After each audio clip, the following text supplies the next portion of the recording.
Good morning. Today's Saturday, June 6th, and we're going to do a little book review today. So, Caring for the Caregiver by Sharon Verrett is a reflective, faith centered novel that explores what happens when a person who always holds everyone else together is suddenly forced to slow down and receive care for herself. Now, this story follows Amber, a woman who has spent much of her life being the emotional and practical backbone of her family. That role intensifies when her mother is diagnosed with breast cancer.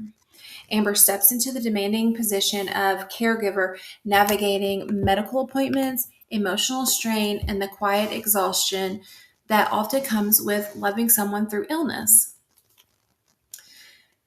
However, the narrative takes an unexpected turn when Amber faces a serious medical concern of her own. This shift places her in a deeply uncomfortable position, becoming the one who must lean on others. Through this role reversal, the book highlights the often overlooked emotional struggles of caregivers and the difficulty many face when asking for help. At its core, caring for the caregiver is rooted in faith and family values. Spiritual belief is woven naturally throughout the story, not as a sermon, but as a steady anchor for the characters as they face fear, uncertainty, and moments of doubt. Verrett does a thoughtful job portraying how illness impacts not just one individual, but the entire family unit.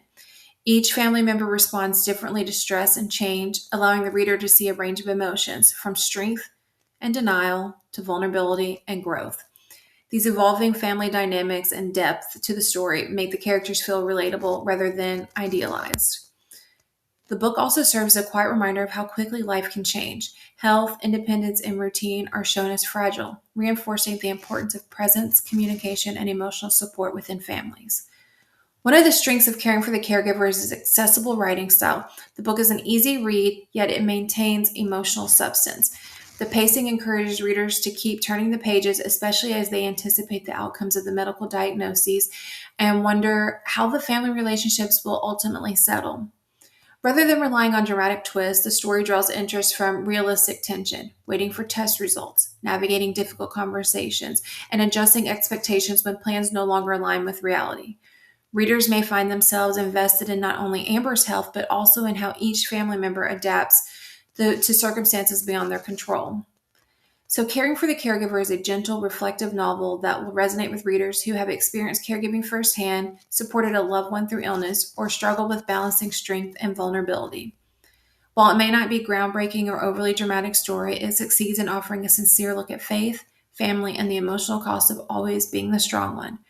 Readers looking for an uplifting yet realistic exploration of caregiving without excessive embellishment may find this book worth adding to their reading list. Overall, it was a good book, a very quick read. Today's positive affirmation is I set healthy boundaries and respect the boundaries of others. I actually like this one. Have a good one.